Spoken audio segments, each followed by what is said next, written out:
नमस्कार, मैं हूं फरहान। पुलिस की दरिंदगी के आपने तमाम वीडियोस देखे होंगे। जब असलियत सामने आती है तब पता चलता है कि पुलिस कार्रवाई से ज़्यादा दरिंदगी पर विश्वास रखती है। ऐसा ही ताज़ा मामला हमारे सामने फिर आया है, जिसमें पुलिस ने दरिंदगी की सारी हदें पार कर दी हैं। केस बहुत लंबा चौड़ा हो, हत्या का हो, तब भी इजाज़त नहीं देता संविधान की आप मानव अधिकारों का उल्लंघन करें। लेकिन किसी एक छोटे से केस में जब आप एक मनुष्य को जानवरों की तरह पीटते हैं, तब सवाल खड़े होते हैं और होने भी चाहिए। तो जिनके साथ ये दरिंदगी हुई है, वो हमारे सामने मौजूद हैं। उनसे बात करने से पहले मैं ये दिखाना चाहूँगा कि उनको किस प्रकार से मारा गया है। पहले आप अपनी चोटें दिखाएँ। ये देखिए, ये किस चीज़ से मारा गया है ये?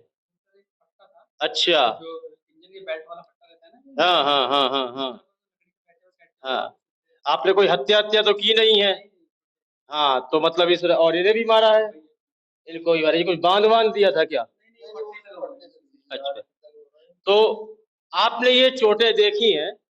अब ये मामला क्या है, ये भी मैं आपको बताता हूँ, इन्हीं की ज़बानी। इसमें हम कुछ मिलावट नहीं कर रहे, पुलिस से हमारी कोई दुश्मनी नहीं है। पुलिस को बराबर सम्मान देते हैं, लेकिन जब ऐसी दरिंदगी होती है, तो पुलिस प्रशासन पे सवाल उठना जायज़ है। तो क्या हुआ है, पूरा मामला बताएँ आप, अपना नाम बताएँ, फिर मामला बताएँ। मेरा नाम वसीम खान है और मैं ग्राम ढूंढाड़ा का रहने वाला हूँ, क्रॉसिंग के नियर बाई। तो सर मामला ये हुआ था कि हम जो है इसमें कब्रिस्तान में कुछ जो है क्रॉसिंग के लोग अपना आके जो है थोड़ा सा अपना परिसर बना रहे थे कि हमें भी यहाँ कब्रिस्तान में जगह दी जाए। कब्रिस्तान पे जगह दी। जगह दी, जबकि कब्रिस्तान हमारे ग्राम ढूंढाड़ा के 100 साल से ऊपर पुराने कब्रिस्तान है अपने पर्सनली। ठीक है, उसमें सर जी थोड़ा सा उनसे कहा-सुनी हो गई। काफ़ी मतलब जो काफ़ी टाइम से थोड़ा सा कुछ कहा-सुनी चल रहा था। और जो उस दिन जो है ना मतलब जो क्रॉसिंग वाले आके वहाँ पे थाने में आए थे, उन्होंने एप्लीकेशन लगाई, एसडीएम साहब आए थे। एसडीएम साहब ने दोनों पक्षों की बातें सुनी, कुछ निष्कर्ष नहीं निकला। वो वहाँ से मतलब मामला क्या है कि ये जो कब्रिस्तान है, वह किसकी संपत्ति है? ढूंढा-हेड़ा की संपत्ति है। वहाँ पर कौन आया था? क्रॉसिंग के कुछ लोग आए थे दफनाने शव को किसी। कि हम जो है कि अपने इसमें शव। हमारा नाम सम्मिलित किया जाए। अच्छा, तो आपने उसको सम्मिलित करने से मना करा, जो कि आपका अधिकार है मना करना, तो आपने मना किया। ठीक है, तो एसडीएम साहब आए, कोई निष्कर्ष नहीं निकला। ठीक है। उन्होंने दिया कि आगे जो है इसकी जो है कुछ प्रक्रिया करके हम बात करते हैं। और उसी दिन शाम को क्रॉसिंग के कुछ लोग जाके वहाँ कब्रिस्तान में जाके मीटिंग करने लगे। वहाँ पे एक छोटी सी जगह है, नमाज पढ़ने की, नमाज भी होती है वहाँ पर। तो वहाँ पे उसमें हमारे गाँव के कुछ 2 लड़के नमाज के लिए पहुँचे हुए थे। उन्होंने नमाज पढ़ने के लिए पहुँचे तो उन्होंने देखा कि क्रॉसिंग के कुछ लोग मीटिंग कर रहे थे। क्रॉसिंग के कुछ लोग कब्रिस्तान में जो नमाज पढ़ने की जगह है, उस पे मीटिंग कर रहे थे। तो उन्होंने पूछ लिया हमारे गाँव के लड़के ने कि भाई आप यहाँ पे मतलब क्या है, किस बेस पे मीटिंग कर रहे हो? उन्होंने उस लड़के से कुछ आना-तानी नहीं की, उसको जो है उल्टा-सीधा जो कहा सुन करके उसमें मार लगा दी। अच्छा। उन लड़कों ने तुरंत हमें गाँव में फ़ोन किया कि जी यहाँ पे ऐसे-ऐसे ये अभद्रता कर रहे हैं। आप तुरंत ही गाँव के सभी लोग वहाँ पे मौजूद टाइम पे वहाँ पहुँचे और क्रॉसिंग वालों से जो है वहाँ पे कुछ अलच-पलच हाथापाई हो गई। अच्छा। हाँ, तो सर वहाँ पे जो है ना जो क्रॉसिंग वालों ने जो है मतलब जो है 112 पे कॉल करके पुलिस बुलवा ली। ठीक। पुलिस आ गई वहाँ पे, तो वहाँ पे हम दोनों के भाई का ये गुनाह था कि हम जैसे गाँव में फ़ोन आया, हम वहाँ पहुँच गए, हम खाली एक क्रॉसिंग का एक बंदा वहाँ पे वीडियो बना रहा था। अच्छा। तो हम दोनों भाई खाली वीडियो में कैप्चर हो गए। अच्छा। उसी वीडियो के ब्याह पे दरोगा जी ने केवल हम दोनों भाइयों को वहाँ से उठाया। दरोगा का नाम क्या है? विपिन कुमार हैं, क्रॉसिंग चौकी इंचार्ज हैं वो। क्रॉसिंग क्रॉसिंग चौकी इंचार्ज विपिन कुमार। विपिन कुमार। तो मारपीट में आप लोग नहीं थे, लेकिन आप लोग जब गए तो वीडियो में थे और वहाँ जाने की कोई मनाही भी नहीं थी, जाते रहते होंगे आम तौर पर। ठीक है, फिर आगे? आगे सर जी वो उन्होंने 2 लोग क्रॉसिंग वाले को उठाए, 2 लोग हम दोनों भाइयों को उठा करके हमें जो थाने ले गए। हाँ। थाने में जो ले जाकर हमें बंद कर दिया। जबकि सर जी जो है हम दोनों भाई को तो हमको तो पहले भेज दिया। जो क्रॉसिंग के जो 2 लोग थे, उनको जो है मेडिकल कराने के लिए भेज दिया, जो कि सर जी फर्ज़ ये बनता है कि हम दोनों भाइयों को साथ ही मेडिकल भेजना चाहिए था। बिल्कुल। ठीक है ना? उन दोनों को मेडिकल के लिए भेज दिया, हम दोनों को थाने में आके अंदर बंद कर दिया। अच्छा। फिर ये उनको किस समय की बात है? समय क्या था? लगभग साढ़े 10-11 बजे के आस-पास की बात है। सुबह की रात? नहीं, रात को, रात शाम की को। बात है। हाँ, अच्छा। साढ़े 10-11 बजे के आस-पास की बात है। हम दोनों को वहाँ पे बंद कर दिया। फिर दरोगा जी मतलब करीबन 1 घंटे बाद वो क्रॉसिंग वाले दोनों बंदे आए। हाँ। उनको भी वहीं पे सर जी हमारे साथ फिर वहाँ पे ये हुआ कि हमको जो दरोगा जी आए, उन्होंने बोला कि आप लोग बैठोगे नहीं हम दोनों भाइयों को, कि आप लोग बैठोगे नहीं, आप लोग खड़े रहोगे जब तक मैं नहीं बोलूँगा। अच्छा। और जो क्रॉसिंग के 2 बंदे आए थे, वो अंदर आके कुर्सी पर आराम से बैठे हैं। अंदर मोबाइल भी यूज़ कर रहे हैं, सब चीज़ का यूज़ कर रहे हैं। हमारा सब कुछ सामान बाहर निकलवा लिया गया था। हमारा मोबाइल पर्स वगैरह सब चीज बाहर, और क्रॉसिंग वालों के जो वो अंदर बैठ के मोबाइल भी यूज कर रहे हैं। अच्छा ठीक है सर। फिर दरोगा जी जो आते हैं सर जी, शराब पी करके नशे में धोते एकदम, अच्छा आके ढूंढ रेड वाले पूछे, ढूंढ रेड कौन? मैंने कहा, सर जी हम। खुली गाली, गुप्तार, माँ बहन दुनिया भर की। बोले पट्टा उठाओ, पट्टा उठा के अनस्टॉपेबल दोनों भाई में, हाँ, जिस करवट बजाएगा बजाते रहे। बोल रहे थे कि सुबह 5 बजे तक आपको कंटिन्यू मैं इसी तरह मारूंगा। अच्छा फिर जो है सर मेरे निशान विशान पड़ने लगे। बोल लगे अगर आपने बाहर जाकर किसी को बताया अच्छा कि हमारे साथ मारपीट हुई है, या किसी मेडिकल में या किसी अफसर को बताया, तो मैं जो है ना आप में गोली मारूंगा, आपके पैर में गोली मार के और आपको उठा के ले जाऊंगा। मैं कहीं नहीं जा रहा हूँ, मैं यहीं पर रहूंगा। और अगर मुझे मेरा कहीं और ट्रांसफर हो जाता है, उसके बावजूद भी मैं आपको जो है ना छोड़ूंगा नहीं। हाँ, गोली गोली मारने करा धमकी दिए। तो सर फिर जो हमारा सुबह जो 151 में हमारा चालान हो गया। हम जो है हम उन दो का तो रात मेडिकल हो गया, हम दोनों को दिन में मेडिकल के लिए ले गया गया। तो सर जी हम लोग इस तरह से डरे हुए थे दोनों भाई, कि उन्होंने बोला कि अगर आप बताओगे तो हम गोली मार देंगे। उन्हीं के स्टाफ के जो पुलिस वाले हमारे साथ थे, मेडिकल के लिए जब हम गए थे, थाने के साइड में मेडिकल एक सरकारी हॉस्पिटल भी नया बनाया 50 बेड का, उसी में हमारा जो मेडिकल हुआ। तो सर जी वहाँ मेडिकल में जो हमसे जैसे जी हमने डर के मारे, हमने अपना ये चोट नहीं दिखाई। नहीं दिखाई। नहीं दिखाई ये तो दिखाना है ना, जो छुपाना क्यों है? सर जी उन्होंने जो धमकी दी हुई थी ना, अब उनके उन्हीं के बंदे पुलिस वाले हमारे साथ बैठे हुए हैं, वहाँ अंदर मेडिकल में बैठे हुए हैं डॉक्टर के पास ही। तो फिर आगे? आगे सर जी हमने ये नहीं बताया कि सर जी हमें चोट लगी हुई है। हम सर जी अपना जो तो है अब मेडिकल कहीं कराओ, सरकारी अस्पताल में दिखाओ। नहीं हुआ, कर नहीं रहे। तो ये तो खैर वीडियो में आ ही रहा है ये सारा। तो पहले आप ये देखें कि ये किस दरिंदगी से मारा गया है। और दूसरी बात कि जैसा कि बता रहे हैं कि शराब पी के आ रहे हैं, गाली बक रहे हैं, खड़े रहो, ये एक तानाशाही है, ये प्रशासन नहीं है। मतलब ये आप कोई समाज से बुराई को खत्म नहीं करना चाह रहे हैं, बल्कि अपनी कोई पर्सनल दुश्मनी या खुंदस निकाल रहे हैं किसी भी व्यक्ति के साथ। और ये कहा जा रहा है कि किसी से बाहर बताना नहीं है। ये पुलिस प्रशासन जिस तरह से गुंडई में उतर आया है गाजियाबाद में, ये आज नहीं है, पहली बार। ये मैं लगातार देख रहा हूँ, पुलिस प्रशासन की गुंडई लगातार चल रही है। पहले मारपीट करना और फिर लोगों को धमकाना। तो अब आगे आप क्या चाहते हैं? सर आगे सर मैं ये चाहता हूँ, एक तो मुझे जो है इस पे जो है मुझे थोड़ा न्याय मिले। हाँ, और जो है सर जी मुझे जो है ना वो धमकी दी उन्होंने मेरे परिवार को, मुझे। और सर जी मेरे साथ में गाँव वासी जो हैं, हाँ, सभी मुसलमान भाई जो हैं, हिंदू जो भी है सर जी, सभी उनसे परेशान हैं। मैं सभी के लिए सर जी उनसे जो है मतलब सिक्योरिटी सेफ्टी चाहता हूँ सर जी। और सर जी उनका जो है जो मैं तबादला चाहता हूँ यहाँ से, कि वो यहाँ पे नहीं नहीं रहे। तबादला नहीं, बल्कि सजा की हमेशा मांग करनी चाहिए। तबादला तो होगा ही होगा, लेकिन ऐसे मामलों में यदि सजा नहीं मिलती है तो सबक नहीं मिलता है। आज यहाँ किया है, कल कहीं और जाके करेंगे, ठीक है ना? तो आपकी उनसे कभी पहले भी कोई दुश्मनी रही है क्या? मैंने देखा नहीं, पहली बार मैंने फेस टू फेस उनको देखा है, कभी नहीं देखा मैंने। मतलब क्या कारण रहा कि वो क्रॉसिंग वाले के पक्ष में है, पक्ष में आपके खिलाफ है? मतलब क्या कुछ पैसे का मामला या कोई दोस्ती? सर जी सुनने में आया है कि 2 लाख रुपए क्रॉसिंग वालों ने उनको रिश्वत के तौर पे दिया हुआ है। तभी सर जी वो आराम से बैठ के अंदर, हम लोग पिट रहे हैं, वो लोग बैठ के मोबाइल चला रहे हैं फोन में। हम दोनों भाई की पिटाई हो रही है, वो 2 लोग बैठ के मोबाइल चला रहे हैं, व्हाट्सएप चला रहे हैं, वीडियो भी बना के भेज रहे हैं बाहर के अपने बाहर के लोगों को। और जो पुलिस वाले जो है विपिन कुमार जी, उनको उफ तलक नहीं कर पा रहे हैं। और back to back continuously non stoppable हम दोनों भाई को हमसे कंटिन्यू सर जी उन्होंने 5 बोला कि 5 बजे तक मारूंगा, सुबह 5 बजे तक ही उन्होंने मारा है। तो देखिए, दोनों के साथ कोई रिश्तेदारी नहीं है, ना ही कोई दुश्मनी है सब इंस्पेक्टर की।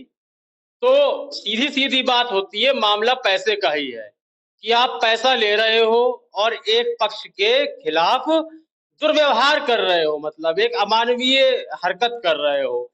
जहाँ पुलिस का काम होता है बिचौलिया बनने का, कि किसी प्रकार का आक्रोश ना फैले। लेकिन यहाँ पर आप जिस तरह की घटनाओं को अंजाम दे रहे हो, यह वाक़ई में दर्दनाक है और असहनीय है। आप कौन? अपना अपना परिचय दें पहले। मैं इनका बाप हूँ, पापा हूँ। इन पुलिस वालों ने मेरे बच्चों के साथ जो अन्याय करा है, जो अभद्रता करी है, मेरे दिल में बहुत आग है इस चीज की। इस बंदे ने मेरे बच्चों को जानवर की तरह पीटा है, बंद करके अंदर कमरे में शराब पी के मार रहा है। क्या दुश्मनी थी मेरे बच्चों से? कोई इतना लंबा क्राइमिनल तो है नहीं है, कहीं मर्डर तो करके आए नहीं है, लूट करके आए कहीं से।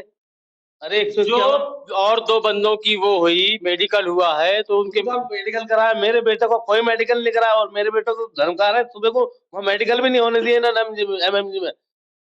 हमारा वहाँ कोई भी आदमी नहीं है, उनके 20 आदमी वहाँ खड़े थे। अगर हमें ऐसी बात होती हम सारा गाँव वहीं खड़ा होता। बिल्कुल। हम दरोगा के कहने से अपने घर चले गए, सब बड़े अधिकारियों के कहने से हम चले गए। मन चलो को कर लेंगे, कोई दिक्कत नहीं होगी। तो जब ये उठा कर ले गए इन्हें, तो आप लोग गए होंगे चौकी, तो उन्होंने क्या कहा? जब आप लोग गए तो उन्होंने क्या कहा? उन्होंने कहा कोई बात नहीं है, आप आश्वासन रखिए, कोई दिक्कत नहीं आएगी। और उसके बाद पूरा गांव हम वहां से सब इधर उधर हो गए। उसके बाद ये जो लोग जो है अंदर मेरे बेटे को बंद करके ना तो किसी को आने दिया ना जाने दिया। और मैडम ने जो उन्होंने आश्वासन दिया कोई दिक्कत नहीं है, मैडम के संज्ञान में होते हुए भी हमारे बच्चे इनका हाल ये हुआ है, हम मैडम को बुराई नहीं देते। उन्होंने हमारे साथ बढ़िया काम करा था। जो वहाँ की वे है एसएचओ, उन्होंने हमारे साथ सही काम करा था। लेकिन जिस टाइम एसएचओ अपने चली गई थी, उसके बाद इतने ये शराब वराब पी पा के मेरे बच्चे जानवरों की तरह पीते हैं, 2 पैसे के लिए केवल। तो इंसानियत नहीं रही, पैसा सब कुछ हो गया।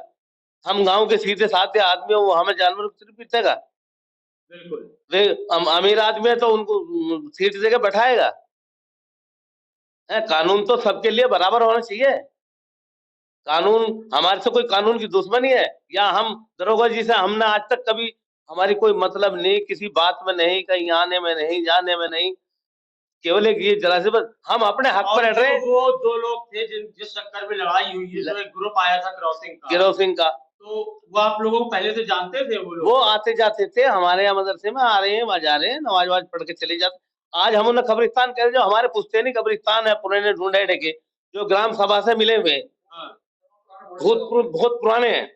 हम उनमें कैसे दे देंगे? कोई गांव दूसरे गांव को कब्रिस्तान नहीं दे नहीं सकता। देता, होता है ऐसा, नहीं देता है, हमें पता है। अपने कब्रिस्तान में किसी को जगह नहीं दे नहीं सकता। दी जाती है। और अच्छा, ये भी तो आपको गुजारिशें करनी पड़ती है, कोई अगर दे दे तो ठीक है, नहीं दे तो गलत नहीं है। वो हमारे पार्षद साहब ने भी ये कहा था, चलो भाई मैं कोशिश करके इनको कुछ ना कुछ अलग करवाता हूँ। उन्होंने पार्षद साहब की भी कोई बात हमारे की नहीं मानी है। उसके बावजूद इनको जबरदस्ती वाला काम ये है कि हम इसमें लेंगे, तो हम इस चीज को बिल्कुल एग्री नहीं हो सकते। चाहे मेरे बेटे को जानबूझ से मार देते, मैं उस बात पर एग्री तब भी नहीं होता। समझे? मैं कानून सबके लिए बराबर है और मैं कानून की इज्जत भी करता हूँ। ऐसा नहीं है कि हम कानून से कोई दुश्मनी लेंगे, लेकिन मेरे बेटों को इस तरीके से मुझे इंसाफ मिलना चाहिए इस चीज का। मेरे बेटे क्यों पीटे, किस लिए पीटे? मेरे बेटों ने अगर कोई क्राइम करी है, मेरे बेटों ने कहीं मर्डर कराया है, कहीं लूट में है, मेरे बेटे का पिछला रिकॉर्ड, MBA BA पढ़े हुए लड़के हैं मेरे बच्चे हैं। मेरे बच्चे अनाड़ी या गंवार कहीं से उठ के नहीं आई है। इनका कहीं रिकॉर्ड आप पीछे पूछ लीजिए, आज तक मेरे बच्चों का कहीं भी किसी चीज में नाम हो। समझे? ये हमारे बेटे वकील भी हैं, हमारे बेटे वकील भी हैं। समझे? आज ये वकील लोग भाइयों को पीटेंगे। देखिए, कार्यक्रम को शेयर जरूर करना है इसे, क्योंकि यह घटना भुलाने लायक नहीं है और ना माफ करने लायक है, क्योंकि इस तरह की घटनाएं बढ़ रही हैं। कई घटनाएं तो ऐसी आई हैं कि पुलिस की हिरासत में ही मौत हो जाती है। ये तो चलिए, पीटने को भी माफ नहीं किया जा सकता। शराब पी के देखिए आदमी अपने होश में नहीं होता है, और जब पैसा मिला हो पीटने के लिए ही केवल, तो ऐसे पुलिस प्रशासन को बिल्कुल भी सहन नहीं किया जाएगा और ऐसे कानून की कतई इज्जत नहीं की जाएगी। संविधान सर्वोपरि है, लेकिन संविधान के अंतर्गत काम करने वाला यदि अपने ऑफिस में बैठ के शराब पिएगा, संविधान के अनुसार नहीं चलेगा, हम उसे नहीं पुलिस मानेंगे और ना ही प्रशासन मानेंगे और उसका सम्मान नहीं किया जाएगा। इस संबंध में अपनी राय अवश्य दें और कार्यक्रम को इतना ज्यादा शेयर करें कि इस तरह के पुलिस कर्मियों को ढूंढकर, जहां भी हो, छुपे हो, निकाल कर उनके खिलाफ कार्रवाई होनी चाहिए और ऐसी सजा मिले कि आने वाले समय में कोई भी पुलिसकर्मी इस तरह की घटना को अंजाम देने की कोशिश ना करे। और कुछ कहना है आपको? मेरे बच्चे वकील थे, उन्होंने दरोगा जी से कहा ये काम क्यों करे, उनके साथ अबता करी, उनके साथ बदतमीजी से बोले बहुत ज्यादा कि मैं तुम्हें तुम्हारी वकालत झाड़ दूंगा, तुम्हें ये कर दूंगा। मेरे गांव में कम से कम 50 वकील है, 50 हमारे गांव में। चाहते तो 1 मिनट में थाने पर सब धरना देते थे, लेकिन वकीलों ने, हमारे बेटों ने कहा इस टाइम कुछ नहीं, सुबह बात करेंगे। हमें कोई सूचना अंदर की नहीं मिली कि मेरे बेटे पिट रहे हैं। हमें सुबह ही मालूम पड़ा, जिस टाइम मेरे बच्चों का मेडिकल भी नहीं होने दिया, डरा रहा मेरे बच्चों को मारेगा, गोली से उड़ाएंगे जी, मेरे बच्चे आतंकवादी हैं ये। नहीं नहीं, ऐसे कोई नहीं कर सकता, संविधान इसकी इजाजत नहीं देता है, लेकिन ऐसे लोगों के खिलाफ सख्त से सख्त कार्रवाई होनी चाहिए। मेरा आग्रह है अपने व्यूवर्स से कि कार्यक्रम को ज्यादा से ज्यादा शेयर जरूर करें, इसमें आपकी ही भलाई है। आज कोई और है, कल आप भी हो सकते हैं, सब निशाने पर हैं, तो ध्यान रखिए और कार्यक्रम को शेयर कीजिए। तब तक के लिए इजाजत दीजिए, धन्यवाद। देश और दुनिया की खबरों से अपडेट रहने के लिए आप अभी तक न्यूज चैनल को सब्सक्राइब करना ना भूलें और साथ ही हर न्यूज का नोटिफिकेशन पाने के लिए बेल आइकन को भी दबाएं।